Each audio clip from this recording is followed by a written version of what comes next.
Bonjour et bienvenue dans cette démonstration de notre solution de gestion des stocks et de l'eau. Le but de notre solution est de permettre une gestion fluide de vos produits et de leur date d'expiration afin d'éviter tout ce qui est perte liée à cela. Donc, sans plus attendre, voici l'interface qui vous permet de visualiser d'un coup d'œil l'état de vos stocks et par laquelle vous pouvez justement suivre les entrées et sorties en temps réel. Donc, ici, c'est justement la page sur laquelle il va y avoir tout ce qui est euh, bon de réception, bon de livraison, retour client et retour fournisseur. C'est-à-dire dans le cas des bons de réception, c'est nous qui recevons la marchandise. Dans le cas du bon de livraison, c'est nous expédions la marchandise vers nos clients. Dans le retour client, c'est le client qui, n'étant pas satisfait par quelque chose ou le produit ne remplissant pas le besoin qu'il recherchait, il va nous renvoyer sa marchandise, on va la faire rentrer dans le stock. Et le retour fournisseur, c'est nous qui n'avons pas été satisfaits par la marchandise, il y a eu un problème quelconque, nous avons renvoyé vers notre fournisseur la marchandise. Donc pour créer ces derniers, on va aller justement en haut à gauche ici dans Ajouter. On va pouvoir choisir justement entre les différents documents les différentes informations que l'on souhaite rentrer dans l'application. Et ensuite, on va cliquer. Donc ici justement, ça va nous donner la main pour ce qui est du bon de livraison, de choisir l'un de nos clients, le produit que nous souhaitons envoyer, comme par exemple des cathéters, quelque chose du genre. Choisir ensuite la quantité, le- avec justement l'information qui s'affiche en bas à gauche ici par rapport à la quantité qui est présente dans notre stock. On va pouvoir ensuite choisir le prix ici, c'est le dernier prix de vente qui est mentionné.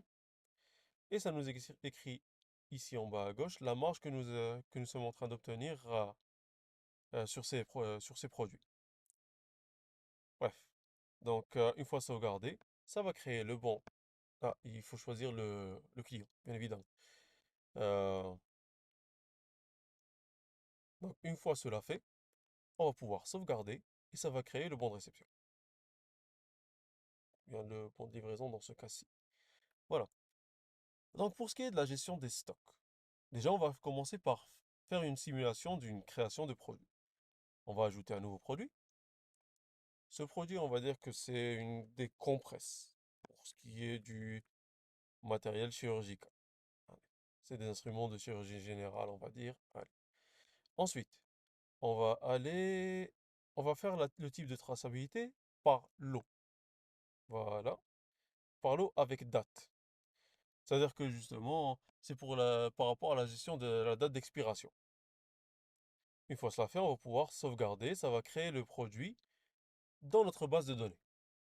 Voilà, compresse, instrument de chirurgie générale. Comme on vient de créer le produit, on n'a pas à faire encore d'entrée, on a une quantité de zéro. On va donc aller créer le lot de compresse. Donc, on va ajouter un lot pour le produit qui est les compresses. Voilà. Le numéro de lot, on va dire 215. La date de production, disons le 1er janvier. Et la date d'expiration, on va dire le 30 mars. Voilà. On sauvegarde. Voilà, on voit bien que le lot a été créé. On a le numéro de lot, la date de production, la date d'expiration. Pour l'instant, encore une fois, la quantité est de zéro parce qu'on n'a pas encore fait rentrer de produit. Donc maintenant, on va faire un bon de réception. Parce qu'on est en train de réceptionner la marchandise, on va choisir un fournisseur. Une fois le fournisseur choisi, on va choisir les compresses parce que c'est le produit qu'on est en train d'ajouter. Donc voilà, ça nous donne le choix parmi les lots qui ont été créés pour ce produit-là. On va mettre le prix unitaire de 30 dinars l'unité. Et on a apporté, on va dire, 3000 unités, 3000 compresses. Voilà. Et voilà. Donc, on va sauvegarder.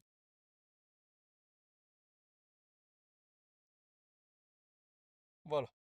Donc, nous avons créé le bon de réception qui ont été envoyés par le fournisseur Lahwat pour une valeur de 90 000 dinars hors taxe. N'ayant pas appliqué la TVA, j'ai oublié, on peut repartir directement dans le bon de réception, appliquer la TVA ici et re-sauvegarder, et ça devrait être mis à jour.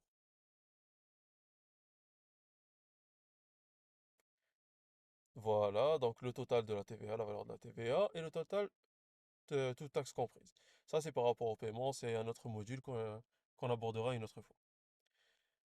On repart dans le stock par lot pour voir justement la gestion des lots, et on va voir que justement, on a réceptionné 3000 unités de compresse, et effectivement, il y a 3000 unités de compresse. Maintenant, qu'est-ce qu'on va faire? On va aller voir par rapport à l'activation des alertes. Euh, alors, flow.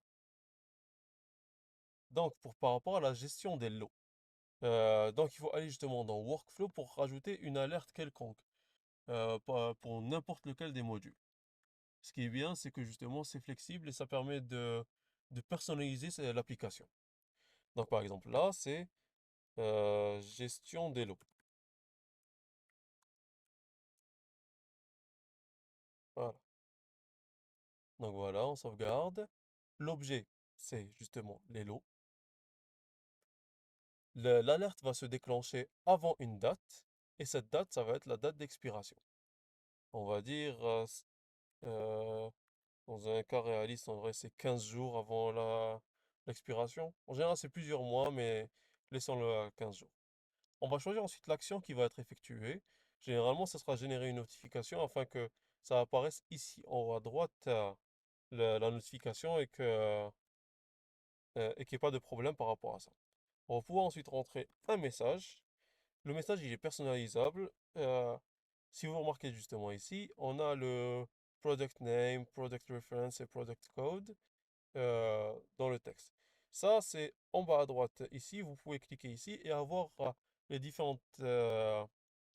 les différents codes que vous pouvez rentrer pour que ça complète automatiquement les informations dans le corps de l'alerte, de la notification. Ensuite, vous pourrez choisir quel utilisateur ou employé va être notifié justement et sauvegarder. Donc voilà, maintenant l'alerte a été créée et la prochaine fois et quand justement il restera moins de 15 jours avant l'expiration de ce lot-là, on aura une notification qui popera et qui nous dira que il faut faire attention, le lot va être périmé, donc il faut soit le liquider, soit anticiper pour le rentrer pour en faire un bon de sortie. Voilà, c'est tout pour aujourd'hui. On se retrouve une prochaine fois pour une nouvelle vidéo sur les différentes fonctionnalités de l'application Cafib. Merci à vous.